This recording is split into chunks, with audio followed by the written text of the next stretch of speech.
전능하사 천지를 만드신 하나님 아버지를 내가 믿사오며 그 오아들 우리 주 예수 그리스도를 믿사오니 이는 성령으로 잉태하사 동정녀 마리아에게 나시고 본디오 빌라도에게 고난을 받으사 십자가에 못 박혀 죽으시고 장사한 지 사흘 만에 죽은 자 가운데서 다시 살아나시며 하늘에 오르사 전능하신 하나님 우편에 앉아 계시다가 저리로서 산자와 죽은 자를 심판하러 오시리라. 성령을 믿사오며 거룩한 공예와 성도가 서로 교통하는 것과 죄를 사하여 주시는 것과 몸이 다시 사는 것과 영원히 사는 것을 믿사옵나이다. 아멘.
오늘 우리들에게 주신 말씀은 신약성경 히브리서 5장 12장 5절부터 13절이 되겠습니다. 히브리서 12장 5절부터 13절입니다. 신약성경이고요. 제가 가진 성경은 367면이 되겠습니다. 367면 히브리서 12장 5절부터 13절입니다. 조금 기네요. 자, 찾으신 줄 알고 제가 먼저 히브리서 12장 5절을 읽도록 하겠습니다.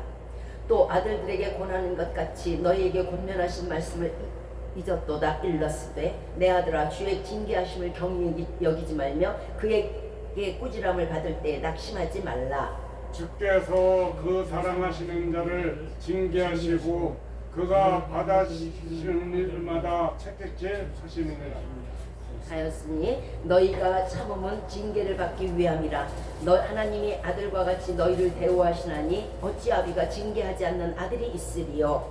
징계는 다 받는 것이오늘 너희에게 없으면 사생자요 친아들이 아니니라.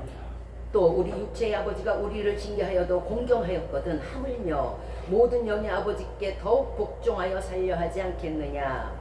그들은 잠시 자기 뜻대로 우리를 징계하였거니와 오직 하나님은 우리의 유익을 위하여 그의 거룩하심에 참여하게 하였느니라. 무릇 징계가 당시에는 즐거워 보이지 않고 슬퍼 보이나 후에 그로 말미암아 연달한 자에게는 의의 평강한 열매를 맺나니. 그러므로 피곤한 손과 연약한 무릎을 일으켜 세우시고. 같이 읽겠습니다. 시작. 너희 발을 위하여 곧은 길을 만들어 저는 다리로 하여금 어그러지지 않고 고침을 받게 하라. 아멘. 오늘의 말씀은 하나님의 징계라는 주제로 말씀을 전해드리고자 합니다.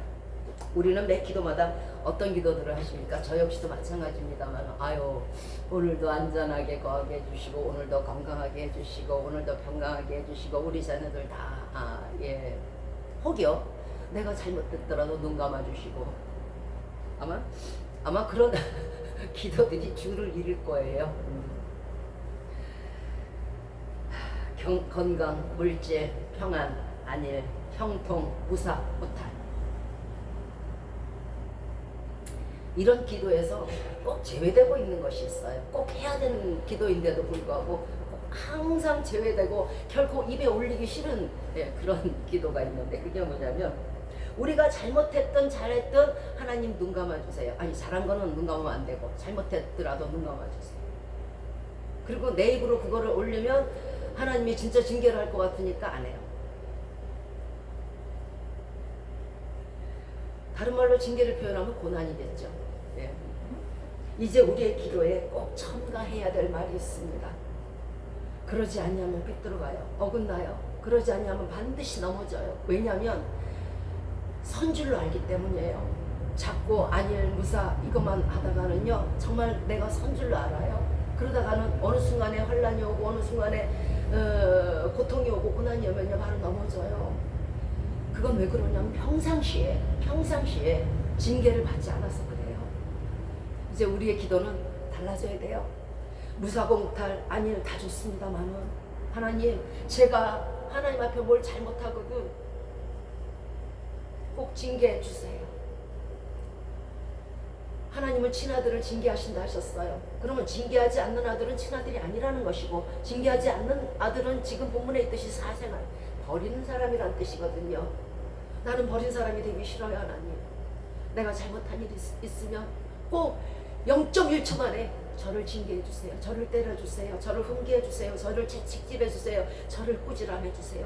이 기도를 잊지 마시기 바래요. 사람이 점도 없고 흠도 없고 티도 없이 설 수 있는 방법은 이거밖에 없어요.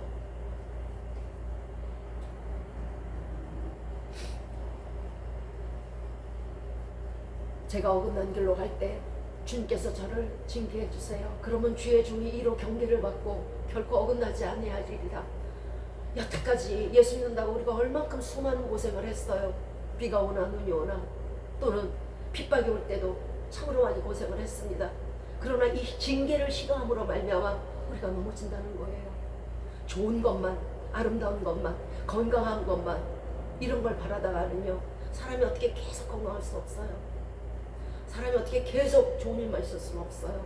때로는 뜻하지 않은 재앙도 있는 것이고 뜻하지 않은 불건강도 있는 거예요.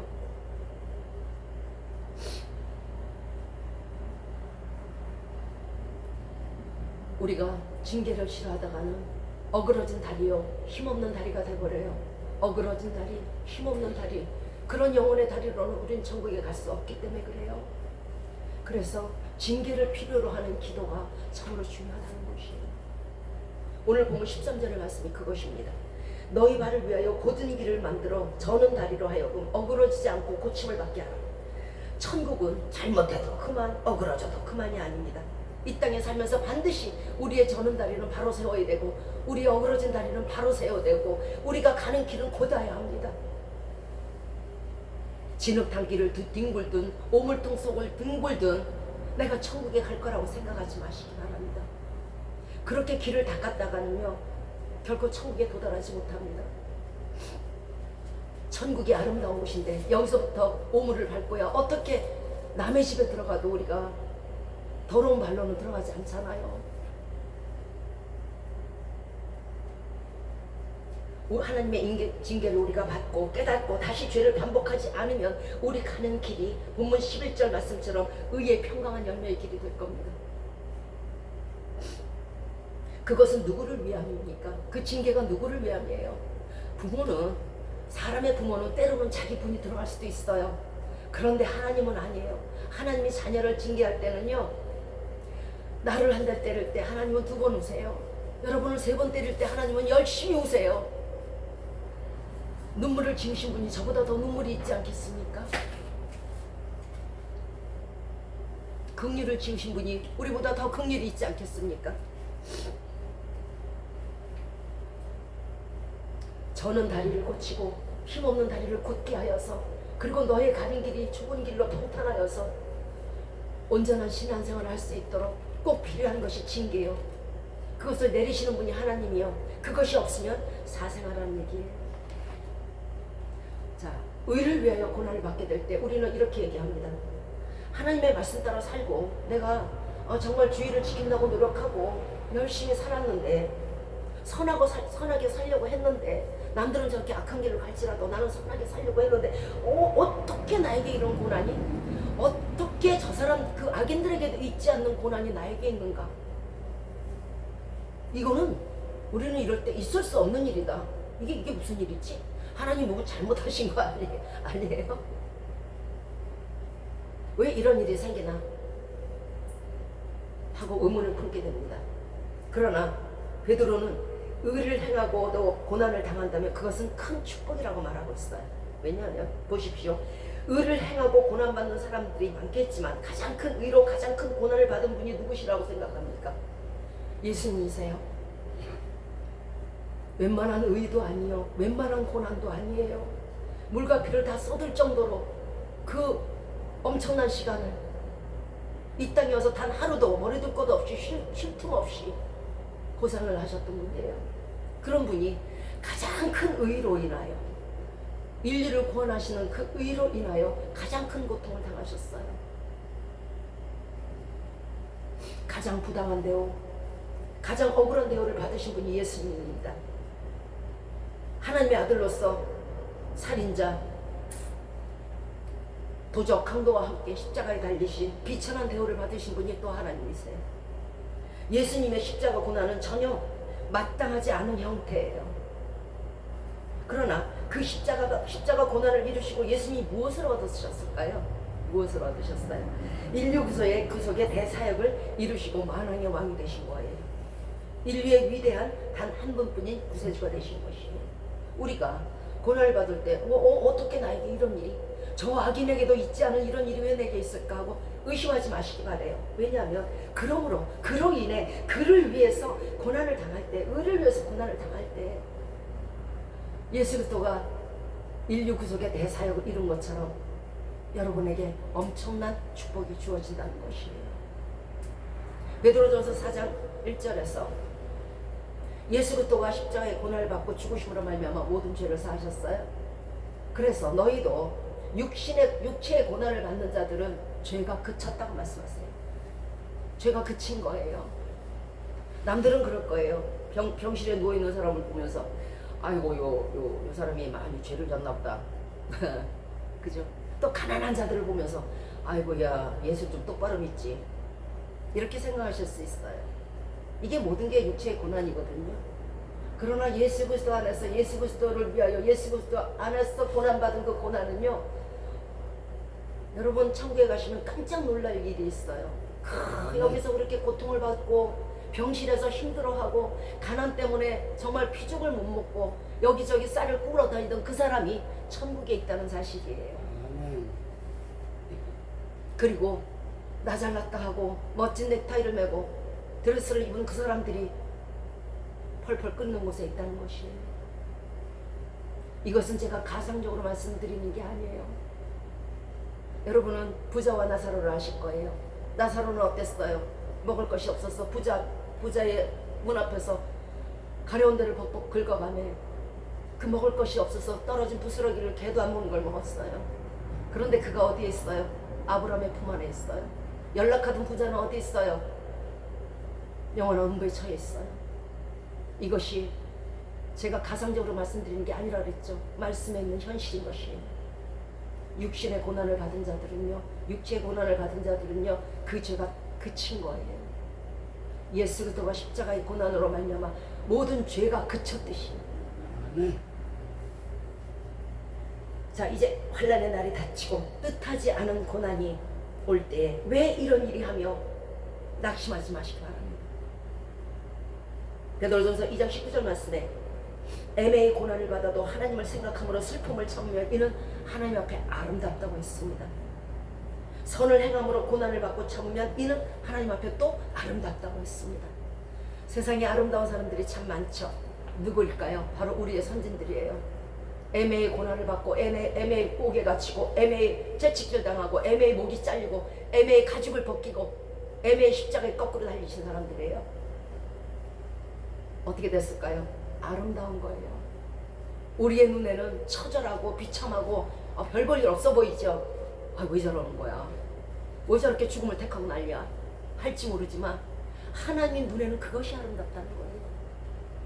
여러분도 항상 하나님을 위해서 내가 죽을 각오가 되어 있는 순교의 마음으로 살아서 하나님 앞에 아름다운 성도들이 되시기 바랍니다. 자, 우리 믿음의 선진들이 지금 이 순간에도 하늘의 별과 같이, 오늘 히브리서를 읽잖아요. 바울도 베드로도 하늘의 별과 같이 영광을 얻을 수 있었던 것은 의리를 위하여 애매의 고난을 받았기 때문이에요. 죄가 있어서 고난받는 건 그 고난이 아니죠. 당연한 거죠. 그러나 애매의 고난을 받았을 때는요, 엄청난 상급과 엄청난 영광이 있는 거예요. 우리도 하늘의 별과 같은 영광을 바라십니까? 김 누구누구, 홍 누구누구, 정 누구누구, 그런 영광을 바라십니까? 의를 위하여 애매의 고난을 받으시기 바랍니다.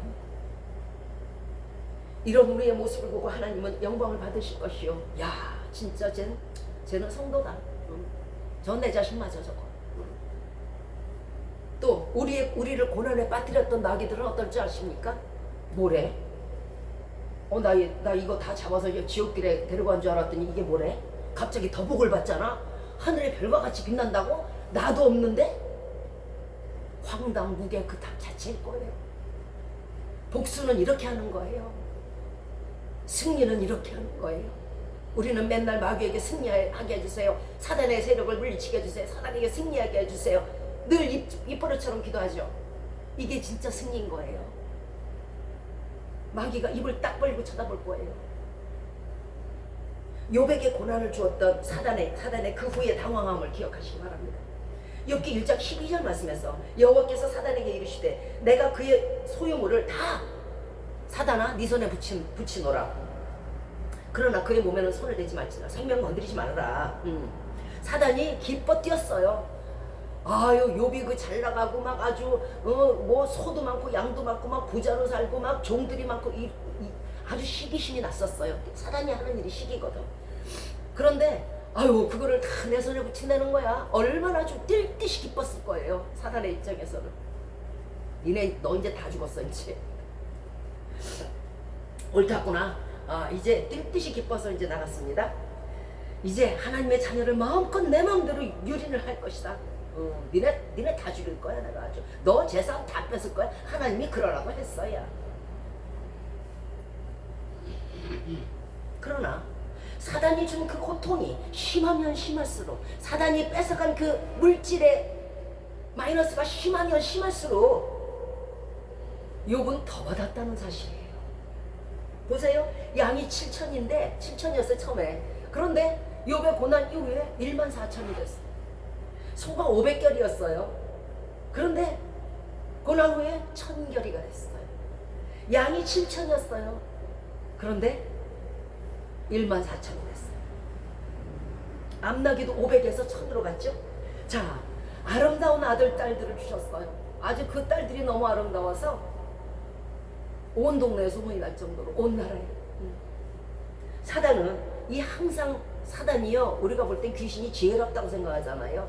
참 멍청해요. 참 멍청해. 왜? 쟤들은 하나님의 지혜를 따라올 수가 없어요. 왜? 악에는 지혜가 없기 때문에 그래요. 지혜가 있었다 해도, 지혜가 있었던 타락했던 천사라 해도 그 타락으로 말미암아, 그 죄로 말미암아 지혜가 가려져 버려요. 그래서 지혜가 없어지는 거예요. 여러분, 예수 그리스도 믿고요. 예수 그리스도 믿고 이제 예수 그리스도를 나중에 예수 그리스도 버리잖아요. 지혜 없어서요. 그 다음엔요, 자기가 제일 옳은 줄 알아요. 남들이 다 보는 저 사람 저러다가 지옥 갈 텐데 하는 걸 몰라. 자기 자신만 몰라. 이렇게 지혜가 가려워지는 거예요. 자, 자신이 괴롭히고 고통을 준 사람들의 결과를 볼 줄 알아야 돼요. 그런데 사단은 이것을 못 봐요. 왜 하나님이 욥에게 고난을 허용했는지 한번 생각해 봐야 돼요. 하나님이 그 사랑하시는 육을 왜 내 손에 갑자기 재물이고 뭐고 뭐 아들 딸들의 생명까지 다 맡기시지? 이 한번 고민해봐야 되지 않겠어요? 그런데 하다는 그 머리가 없어요. 이후에 머리가 없다는 거예요. 만일 그랬다면 욥의 축복은 처음에서 끝났을 거예요. 하나님이 그렇게 말씀을 하셔도 아닙니다 하나님 저 안 할래요 남을 괴롭히지 않을래요 했으면 그걸로 끝났을 거예요. 욥의 축복은요. 그죠? 그런데 믿음의 선진들도 만약 사단들이 그렇게 까부르지 않았다면은 옥에 서놓고 아주 껍데기를 벗기고 십자가에 거꾸로 달고 피를 줄줄 흘리게 안 했다면은 그들의 영광은 거기서 끝이었을 거예요. 그런데 사단은 그걸 몰라. 마구잡이로 뭐 십자가에 달고 찌르고 피를 흘리게 했어요. 그로 말미암아 믿음의 선진들이 하늘의 별처럼 빛나는 거예요.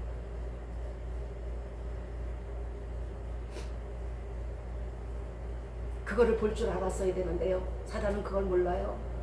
우리에게 고난을 주실 때는요, 더 큰 축복을 주시기 위해서 사단에게 허용하시는 거예요. 근데 사단은 그걸 몰라요. 그런데 우리는 알아요. 어떻게 할까요? 예수 그리스도께서 주시는 지혜로 말미암아 아는 거예요. 내가 아는 게 아니에요. 우리 인간의 힘으로서는 어째 이런 일이 여기서 끝이에요. 자, 모든 고통과 고난을 허용하시는 이유는요, 우리에게 더 큰 축복을 욥처럼 주시기 위함임을 기억해 주시기 바랍니다.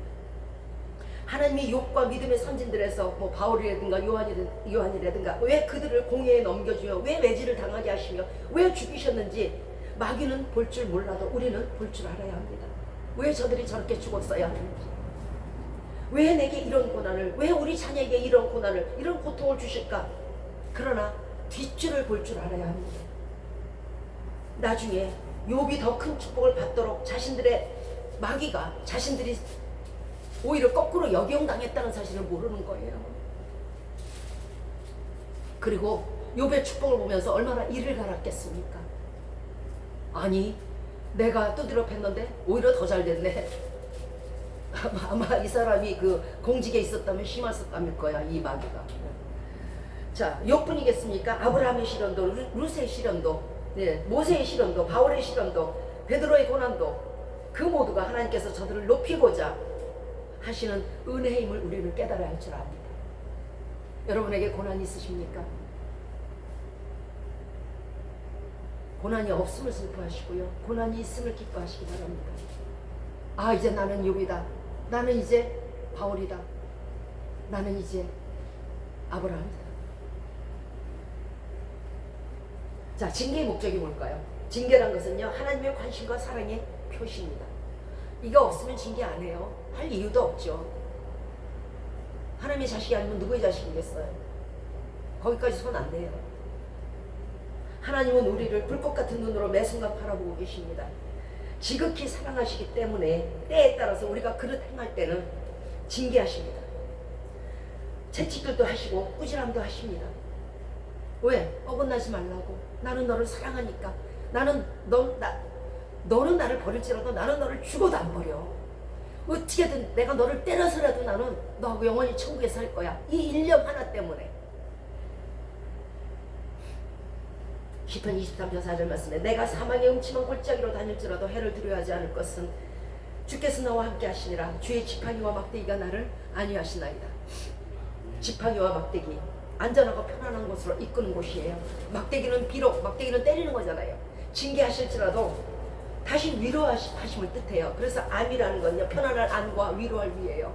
편안하게도 인도하시고 또 때리고 위로도 하신다는 거예요. 사단은 때리고 끝이에요. 짚고 밟아요. 하나님 안에 있는 성도의 모든 고난은요, 성도의 유익을 위한 징계임을 기억하시기 바라요. 징계의 목적은요, 그 성도를 통해서 하나님의 계획이 온전히 성취되게 하시고자 징계를 주시는 거예요. 우리에게 상급을 주시려고 하시면 물론, 우리에게 영광을 주시고자 하시면 물론이오니와 징계를 통해서 하나님이 쓰시기에 합당한 그릇을 만들려고 하시는 거예요. 아멘. 자, 예를 들어볼까요? 내가 이곳에 교회를 세워야 되는데 계속 다른 데 목적 두고 엉뚱한 이상한 집을 차려갖고 엉뚱한 거나 하네. 장로로 세우고 싶은데 그래야 모든 사람에게 덕을 끼칠 텐데 저 사람이 계속 세상 일만 하네. 주일날 선물을 주고 싶어서 부르셨는데 어머나 주일을 성수하지 않네. 안식을 기억하여 거룩히 지키라 했는데 얘가 내 말을 거역하네. 많은 사람을 구원의 길로 인도해야 되는데 관심이 없네. 사랑도 없어. 그러니 어떻게 해요? 쓰시려면 징계할 수밖에 없잖아. 때려서라도 해야죠. 하나님 목적을 이루어야 될 거 아니에요. 이것이 하나님 징계의 목적이라는 건 하나님의 목적에 쓰시도록 맞도록 하기 위한 목적이 바로 징계의 목적이에요. 그러나 그 징계를 통해서 그가 천국 백성이 되고 그가 영생을 얻고 그가 하나님의 자녀가 된다면은 그 징계가 유익일 수밖에 없는 거예요. 그날에 주님 앞에 저는 그럴 거예요. 여러분도 마찬가지라 생각해요. 주님 앞에 딱 무릎 꿇고 제가 할 말이 있어요. 구원이고 뭐고 그런 건 다 떠나서 딱 한마디 할 거예요. 하나님, 제가 어긋난 길로 갈 때 나를 때려주심을 감사합니다. 나를 쳐주심을 감사합니다. 나를 죽도록 펴주셔서 감사합니다. 그래서 주의 종을 삼아주셔서 감사합니다. 저는 그렇게 말할 거예요. 많은 사람들은 징계를 싫어합니다만 그 징계를 통해서 저와 여러분은 바로 설 수 있습니다. 진정한 하나님의 자녀가 될 수 있습니다. 이 땅의 모든 고난은 그날에 멈출 것이요. 이 땅의 아름다움은 그 죽으면 끝이지만 그날은 영원히 아름다우실 것입니다. 그러니 그 징계가 감사하고 또 감사할 수밖에 없는 거예요. 여러분은 자신이 하나님의 자녀라고 확신하십니까? 글쎄요. 때로는 그런 것 같고 때로는 아닌 것 같고 이렇게 내가 하나님의 자녀인지 아닌지 헷갈릴 때도 있습니다.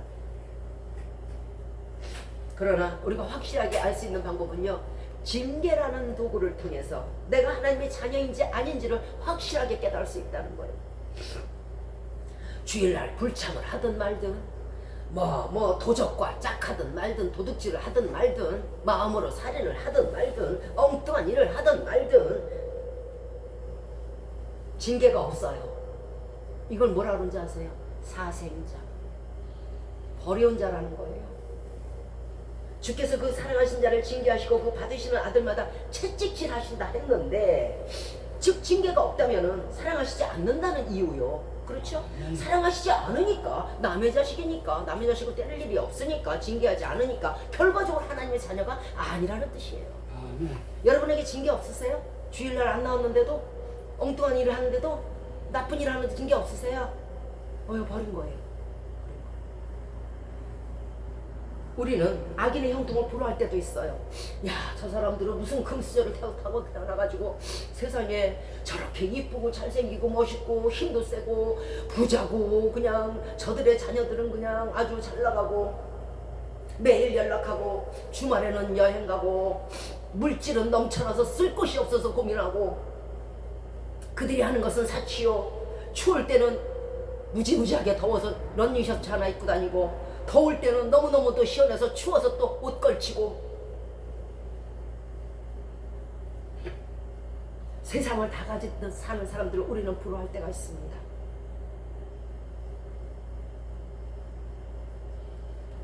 그들은 하나님을 두려움도 없으며 주일날은 주의 날이 아닌 나의 날입니다. 그래도 그들은 언제나 형통하며 안락하게 삽니다.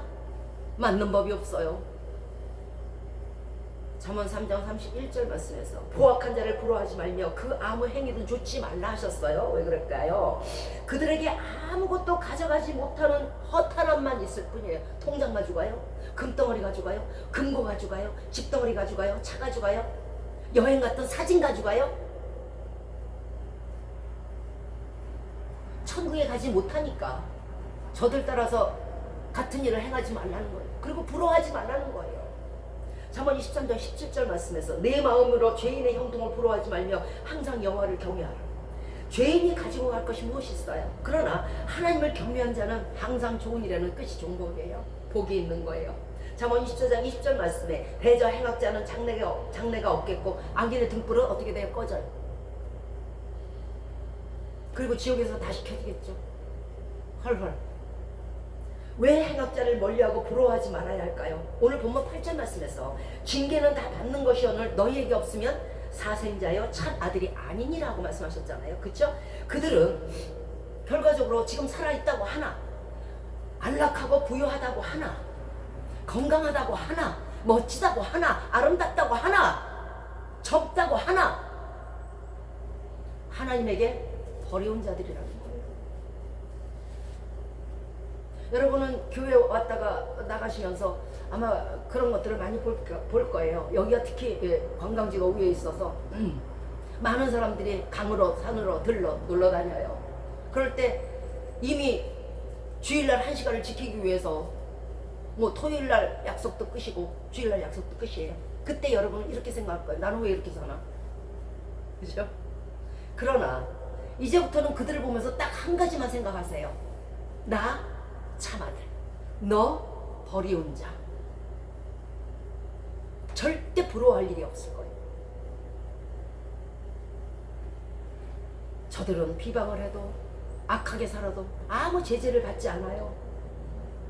그것이 부럽습니까? 그 끝이 뭘까요? 악인의 등불은 꺼지는 거예요. 또 우리는 예수를 믿노라 하면서 주의 일을 한다고 하면서 경건을 이익의 재료로 삼고 엉뚱한 일을 하는 사람들이 많아요. 마치 자기가 하나님이냐? 성도들 위해서 군림하고 대접받기 좋아하고 온갖 이방인도 안 하는 죄악을 범해요. 예수 믿는 자들이요. 그리고 징계를 안 받아. 뭐래? 징계가 없어. 징계가 있으면 저들이 그렇게 하겠어요? 안 하지. 근데 그들은 이렇게 생각을 해요. 하나님이 나를 특별하게 사랑하시는구나. 아이고 야 내가 무슨 일을 해도 다 허용하시는구나. 그만큼 하나님이 나만 사랑하시는구나. 이렇게 생각을 한다는 말이에요. 이걸 자가당착이라고 그래요. 그러나 행악을 해도 징계가 없다는 것은 자신이 버리운 사람이라는 걸 알아야 돼요. 내가 목회자로서, 내가 직분자로서, 내가 성도로서 죄악을 해겠는데 징계가 없네. 아무 말씀이 없으셔. 마치 어떨 때 보면 웃으시는 것 같기도 하고 인자하게. 그죠?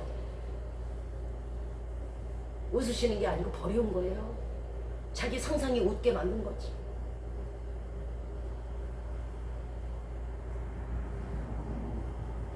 다윗은 나단에게 징계를 받고 아들이 죽었어요. 그 다음에 야곱의 징계는요, 에서 형을 속임으로 말미암아 22년간 혹독하게 징계를 받았어요. 또 이런 목회자나 이런 성도들, 이런 직분자들을 보면서 또 때리고 빨가벗기는 사람들이 있어요. 아주 가족까지 빨가를 벗겨요.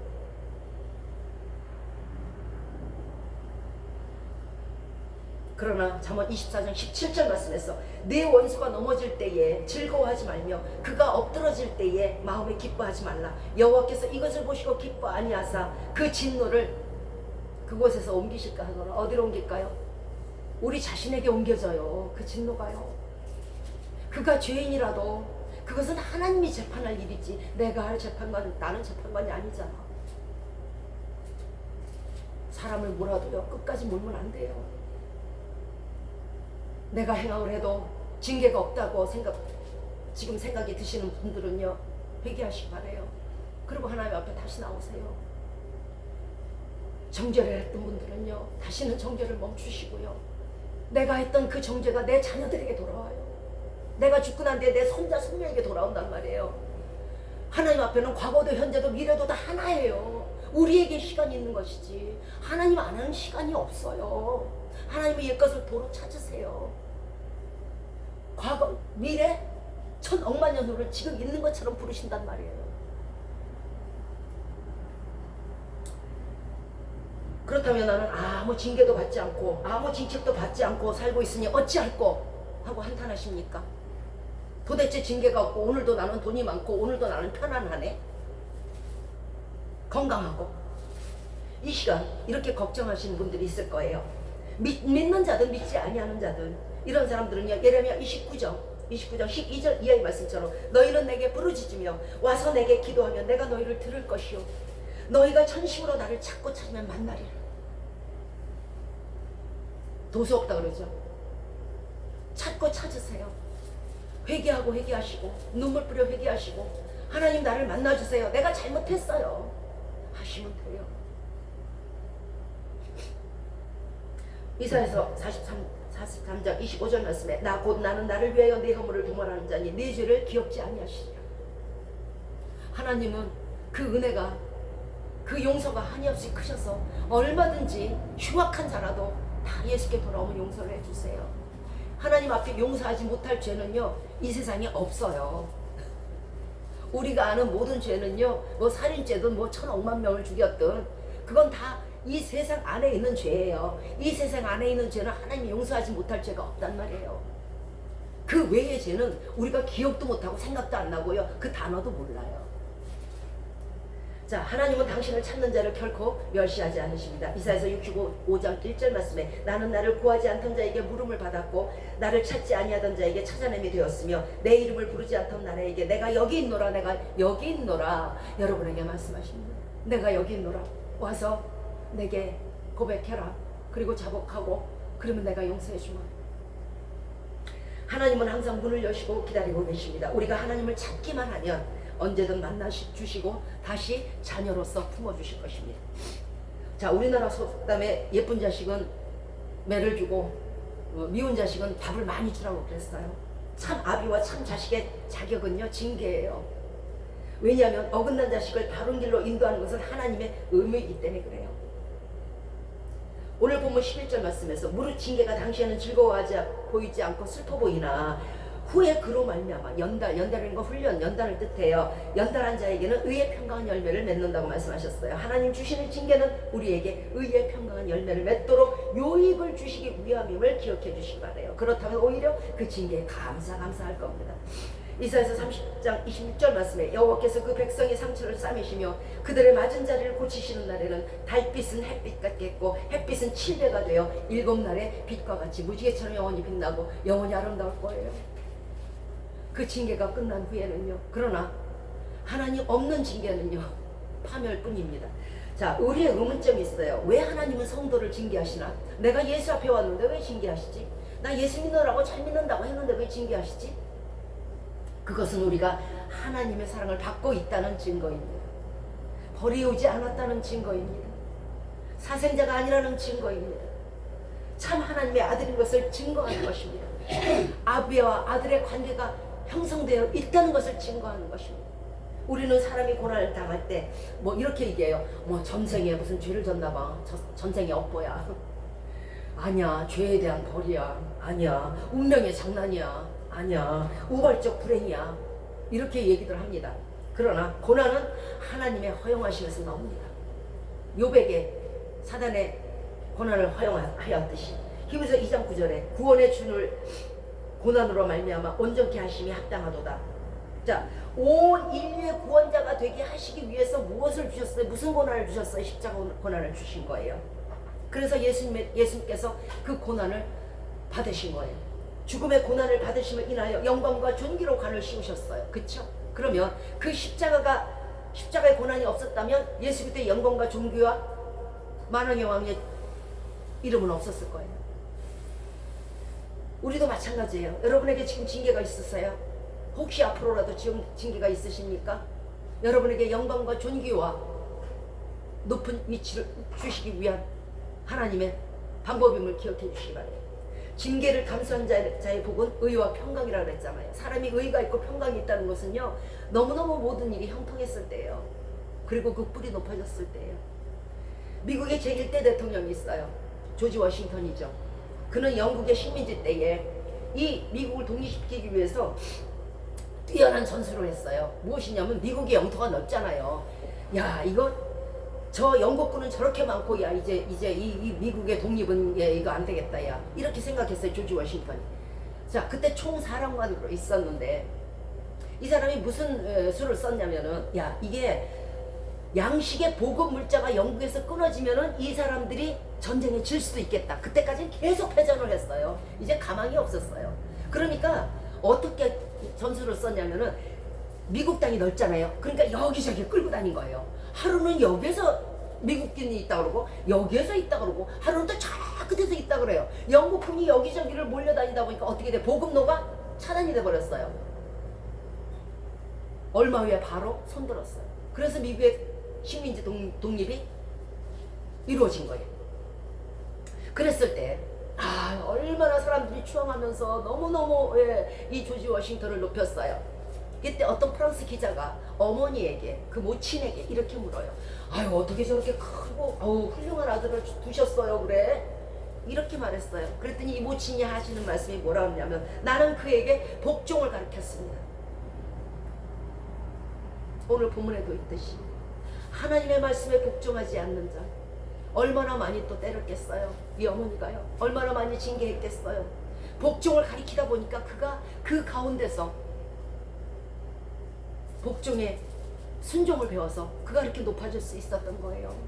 우리도 징계가 오고 우리에게 고난이 오고 고통이 닥칠 때에 절대적으로 복종하시기 바랍니다. 절대적으로 순종하시기 바랍니다. 무엇을 보고? 현실을 보지 마세요. 현재를 보지 마세요. 이후에 이 고난이 끝났을 때 하나님께서 내게 주실 7빛깔의 무지개를 생각하시기 바랍니다. 햇빛은 7배가 되어 빛나겠고 달빛은 햇빛 같을 겁니다. 사람은 현재를 보기 전에 5년 후, 10년 후, 100년 후, 1000년 후의 자신을 볼 줄 알아야 돼요. 그게 지혜로운 사람이에요. 예수 그리스도를 믿으면요, 지혜로워진다는 것이 바로 이것 때문에 그래요. 마귀에는 그 해안이 없어요. 저들은 지옥불에서 영원히 탈 거예요. 그런데 그거를 깨닫지를 못하는 거예요. 그런데 예수 믿는 사람들은요, 예수 그리스도의 주시는 지혜로 말미암아 5년 후, 10년 후, 100만 후, 100년 후, 1000만 년 후를 우리는 알 수 있잖아요. 내가 1000만 년 후에 어디에 있는지 내 모습이 보이잖아요. 우리는 사단보다 똑똑한 사람들이에요. 이유가 뭘까요? 루시퍼는요, 교만으로 말미암아 그 기가 막힌 지혜가 멈췄기 때문에 그래요. 그런데 우리가 순종과 복종으로 나간다면 예수 그리스도의 지혜가 우리 속에 무궁하게 오게 될 거예요. 우리는 우리 선진들이 지혜로웠던 것처럼 이후의 상급을 바라보고 현재의 고난을 생각하지 마시기 바래요. 우리 선진들이 어떻게 하늘의 별처럼 됐어요? 현재의 안위를 버렸기 때문이잖아요. 우리도 마찬가지예요. 우리도 현재의 안위를 바라지 마시고 예수 그리스도와 함께 고난받기를 즐겨하십시오. 모세처럼. 그러면 하늘의 별과 같이 여러분의 이름이 영원토록 빛날 것입니다. 성도란 게 뭘까요? 성도란요, 현재의 안일과 편안을 선택하지 않은 성스러운 무리를 성도라고 그래요. 성스러운 무리. 그게 성도예요. 미래의 소망을 두고 예수님이 가신 길, 그 길이 비록 가시밭길이어도, 그 길이 비록 좁은 길이어도, 그 길이 피눈물이 나는 길이어도, 피가 절절 발에서 흐르는 그 길이어도 예수님 따라가는 그 길, 이 길을 가는 자가 성도라는 것이에요. 들어놓아서 텔레비 보면서 가는 성도 봤어요?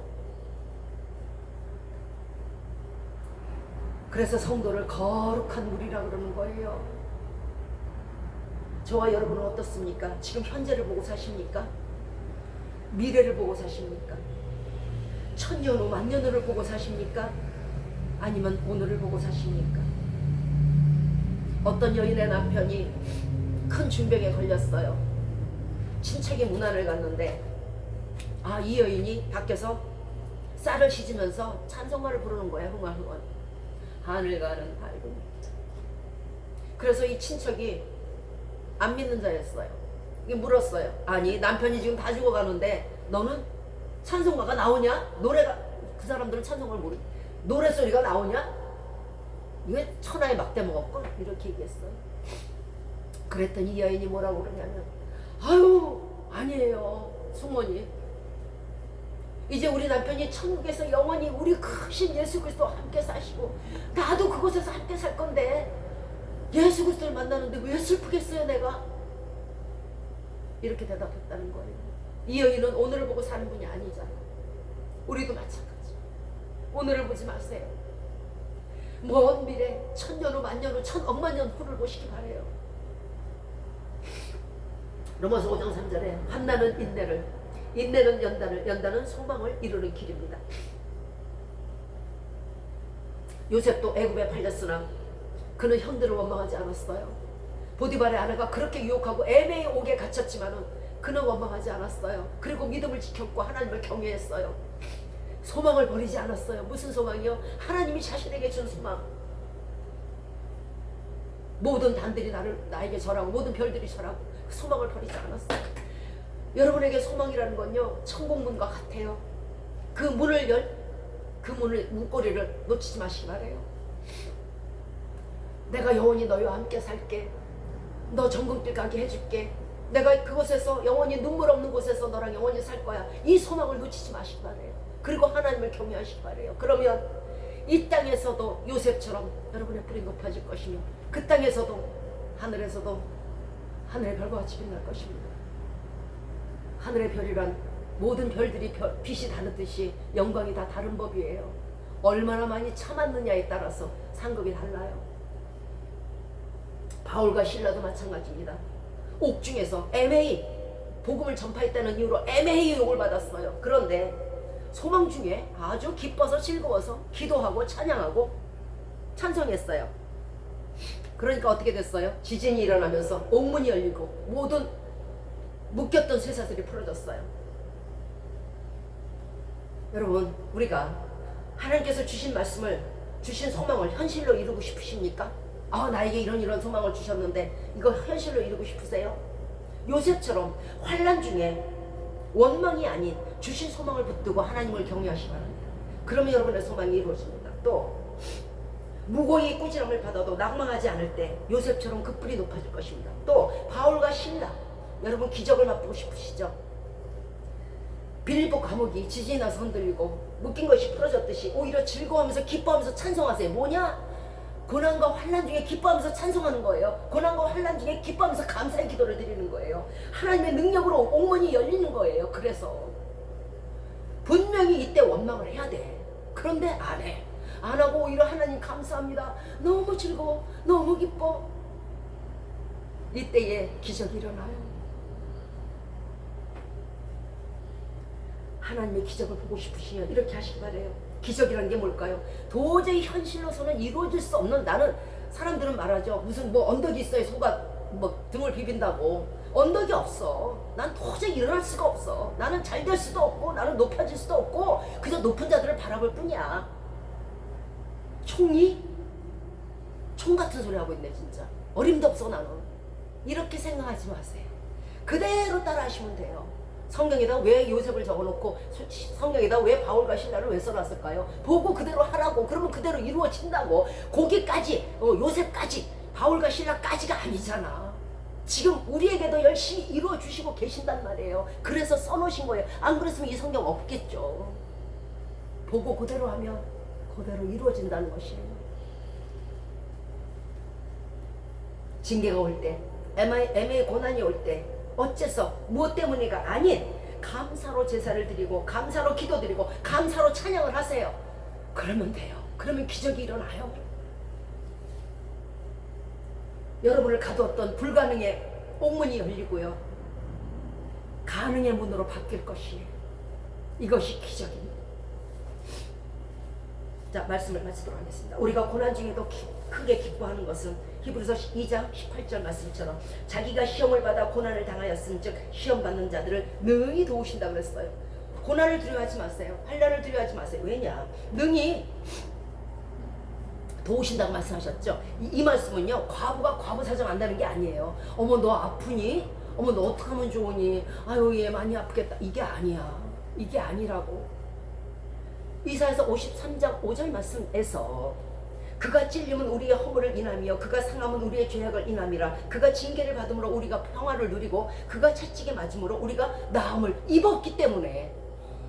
그러니까 걱정하지 말라는 거예요. 이미 끝난 연속극이라고. 여러분이 고쳐진다고, 여러분이 기적을 체험한다고, 여러분의 뿔이 높아진다고 이미 돼 있어요. 왜? 예수 그리스도께서 다 이루셨기 때문에. 우리 대신 채찍에 맞으셨고 우리 대신 십자가 달리셨기 때문에 그래요. 죄가 있어야 사람이 아픈 거예요. 죄가 있어야 사람이 가난한 거예요. 그런데 없잖아요. 없으면 부여할 수밖에 없잖아요. 왜? 다 담당해 주셨으니까. 우리 대신 죽으신 예수님께서 우리를 능히 시험에서 고난에서 환난에서 다 건져주시고 오히려 욥처럼 더 큰 축복을 주시고자 징계를 주시는 것이며 이 징계가 끝난 후에는 여러분은 7날의 빛과 같이 나올 겁니다. 아멘. 우리의 모든 징계는 하나님의 뜻이 있습니다. 베드로전서 1장 7절 말씀처럼 너희 믿음의 시련이 불로 연단하여도 없어질 금보다 더 귀하여서 그리스도에 나타나실 때 영광과 칭찬과 존귀를 얻게 하려 하시리라. 여러분 지금 징계받는 사람들 우습게 여기죠. 아유 많이 아프겠다 야. 아유 많이 가난하네. 아이고야 저런 환난을 당했네. 아이고야. 그 찌찌찌시 변해서의 그날에요. 아이고 부러워라. 이 소리를 바뀔 거예요. 왜? 그 사람은 영광과 존귀와 칭찬으로 관을 쓸 것이고 나는 말씀대로 살지 않았으니까 안 되니까. 그날에 어머 부러워라.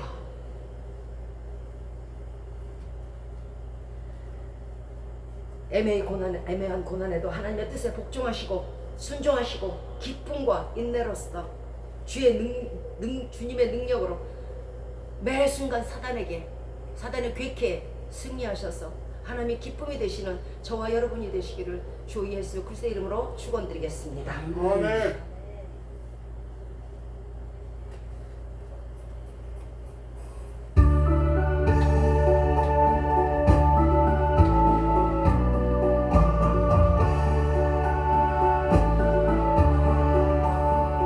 모든 시험 무거운지 주 예수 앞에 아뢰며 근심에 쌓인 날 돌아보사 내 근심 모두 맡으시네 무거운 짐을 나올라오시고 견디다 못해 쓰러질 불쌍히 여겨 구원해 주니 은혜 주니 오직 예수 내 모든 괴로움 당신을 받으라 주 예수 앞에 아뢰며 주께서 친히 날 구해 주사 널 보신 사랑 베푸시네 무거운 짐을 나홀로 지고 견디다 못해 쓰러지네 불쌍히 여겨 구원해 주니 오직 예수 내 짐이 점점 무거워지네 주 예수 앞에 아뢰며 주께서 친히 날 구해 주사 내 대신 짐을 맡으시네 무거운 짐을 나홀로 지고 견디다 못해 쓰러지네 불쌍히 여겨 구원해 주니 은혜 주니 오직 예수 마음의 시련 무서운 죄를 주 예수 앞에 아뢰며 예수는 나의 능력이 되사 세상을 이기주시네 무거운 짐을 나홀로 지고 견디다 못해 쓰러지네 불쌍히 여겨 구원해 주니 은혜 주니 오직 예수 이제 축도와 주기 눈물로 오늘 예배를 마치도록 하겠습니다. 이제부터 우리 주 예수 그리스도의 은혜와 하나님의 사랑하심과 성령의 도우심과 내 주 인도하심이 어떠한 고난에도 하나님의 뜻에 순종하며 의의 평강한 열매를 맺고자 이 시간 마음에 결심하고 다짐하는 우리 머리 위에 이제부터 영원토록 함께 하시기를 주 예수 그리스도의 이름으로 축원드리옵나이다. 아멘. 하늘에 계신 우리 아버지여 이름이 거룩히 여김을 받으시오며 나라의 마옵시며 뜻이 하늘에서 이룬 것 같이 땅에서도 이루어지이다. 오늘날 우리에게 용할 양식을 주옵시고 우리가 우리에게 죄 지은 자를 사하여 준 것 같이 우리의 죄를 사하여 주옵시고 우리를 시험에 들게 하지 마옵시고 다만 악에서 구하옵소서. 대개 나라와 권세와 영광이 아버지께 영원히 있사옵나이다. 아멘.